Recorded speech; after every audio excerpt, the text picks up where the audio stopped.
Can we justify the practice of giving and receiving money in order to celebrate the Holy Mass for a special intention? Is the Holy Mass a product to be bought and sold with money? Let's examine. Welcome to the J Talks.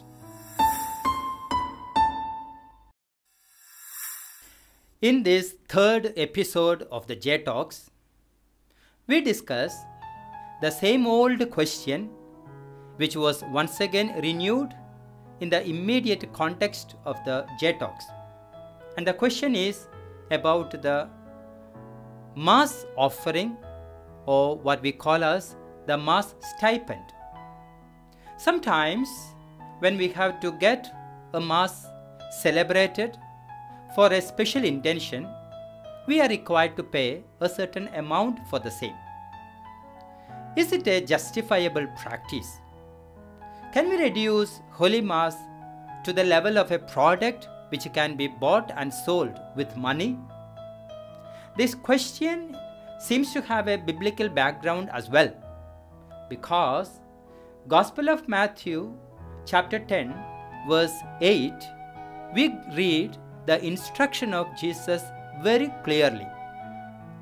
You are given without payment, give without payment therefore. Jesus, who has instructed us very clearly to give without payment, has given us the Holy Eucharist as a free gift. Yet, for the celebration of the Holy Eucharist, at times we are made to pay. What a contradiction! Can we justify this contradiction? Well, some of those who justify this practice explain the practice saying that by giving a Mass offering or a Mass money, the faithful are helping the maintenance of the priest and helping to meet the expenses of a Mass celebration. We cannot say that this explanation is completely wrong. The Church's official position also seems to go along with it. In the Canon Law book, Canon number 946 tells us that the faithful, by offering money for the Holy Eucharist, is thus helping to maintain the church activities and contributing to the good of the church and for the good of the ministers and the ministries of the church. Sometimes people also quote the biblical statement that the laborers are deserving wage in order to justify the practice of a priest receiving a Mass stipend. However, while this explanation has its value, there seems to be a meaning much higher and greater than this for the practice of Mass offering or Mass stipend. The Eucharist is basically a sacrifice, and in this sacrifice, the victim and the minister both are ultimately Jesus Christ Himself.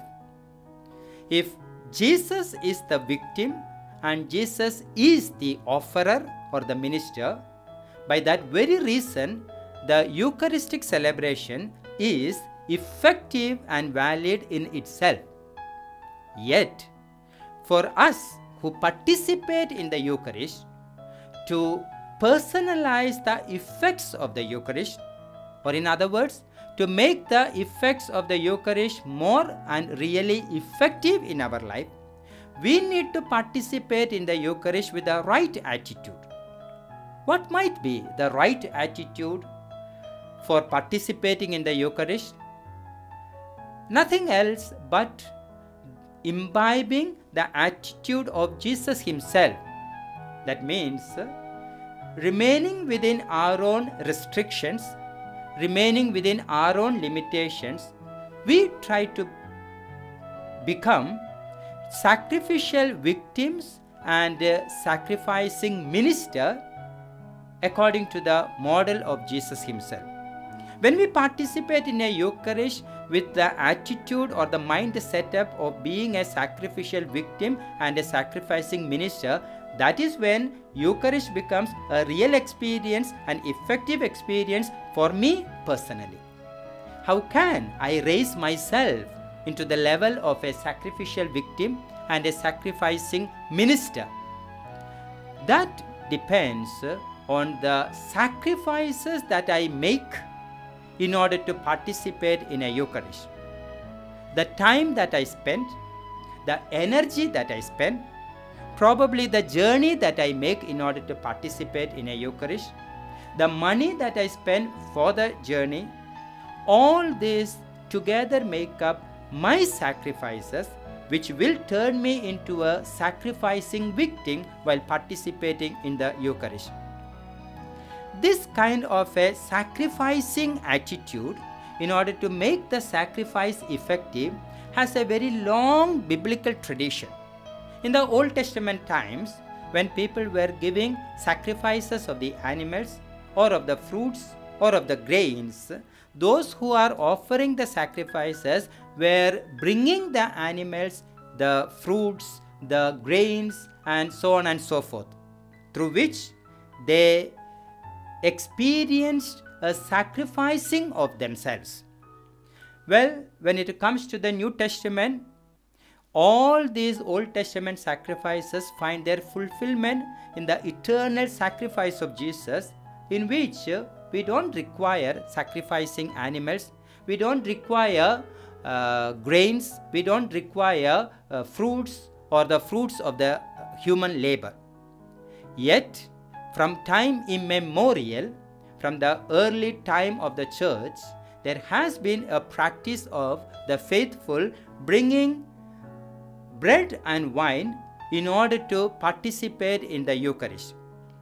The Catechism of the Catholic Church, in paragraph number 1351, we have a reference to this age-old practice. Well, the practice of giving mass money, that which we call as the mass stipend, also has to be seen in this same line. That is an expression of our sacrifice while participating in the Eucharist. Even in the Old Testament, there is a similar example. When people could not bring sacrificing animals or fruits or grains, etc., there might have been a custom of giving equivalent amount in terms of money. We read that in the second book of Maccabees, chapter 12, verse 43, where Judas has collected money and sent to the Jerusalem temple in order to offer sacrifices for the soldiers who lost their life in the battle. So therefore, the money that we give is not a price that is paid for the Eucharist. Eucharist is priceless. We cannot measure the value, the effects of Eucharist. Yet, the money that we pay is a sign of our sacrifice, which will make the participation in the Eucharist more effective. If it is a sign of sacrifice, should not individuals decide the amount of the sacrifice? Can there be a common fixing of the amount of the sacrifice? The doubt is meaningful. However, if the permission is given for the individuals to decide the amount, the size of the sacrifice, there is a danger of malpractice. Those who give more money might get masses celebrated for their intentions very easily. On the other hand, those who do not have money enough to give may not get an opportunity. Foreseeing this danger of money controlling the situation, the church has decided that either the bishop or the bishop's council of a particular place will take into consideration the economic and the social background of the place and will decide an amount which is affordable for even the most ordinary person of the place. even if that amount which is fixed, which was thought to be affordable for even the most ordinary person of the place, if there is a person who cannot afford even that money, what should he do?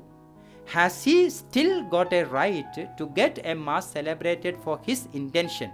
Certainly. Church has very clear instructions about it. Canon Law 848 very unambiguously states that sacraments should not be deprived of a person because of his or her poverty. Money should not be the deciding factor. Again, Canon Law 945, the second paragraph says that a priest, because he does not receive a mass offering, should not stop celebrating mass for the intentions of the faithful or intentions of those who are needy. So, the mass money that is given is a sign of our sacrifice. Yet, even if the money is not able to be given, a faithful has a right to get a mass celebrated for his or her intention. Therefore, let's remember, it is the attitude of sacrifice which makes our Holy Eucharistic celebration effective and fruitful. We remember that from the incident of Abel and Cain. The sacrifice of Cain was not considered acceptable before God because Cain was not ready to take the same amount of sacrifice which Abel took in order to choose the sacrificing material or victims. We also remember the greatness of Father Abraham. Father Abraham's greatness was precisely in the fact of his readiness to make the sacrifice when God required of him the sacrifice of his son Isaac. We may also remember the widow in the Jerusalem temple who put 2 copper coins, and her 2 copper coins offering was extolled by Jesus, not because of the size of the offering, but because of the sacrificing mind behind the offering. So therefore, it's our sacrificing mind which will raise us to the level of sacrificial victim and sacrificing minister. And that is when the Eucharist becomes really effective and fruitful in my personal life. Let's do all that is possible to make every Eucharistic celebration a participatory one, every Eucharistic celebration an effective and fruitful one for us personally.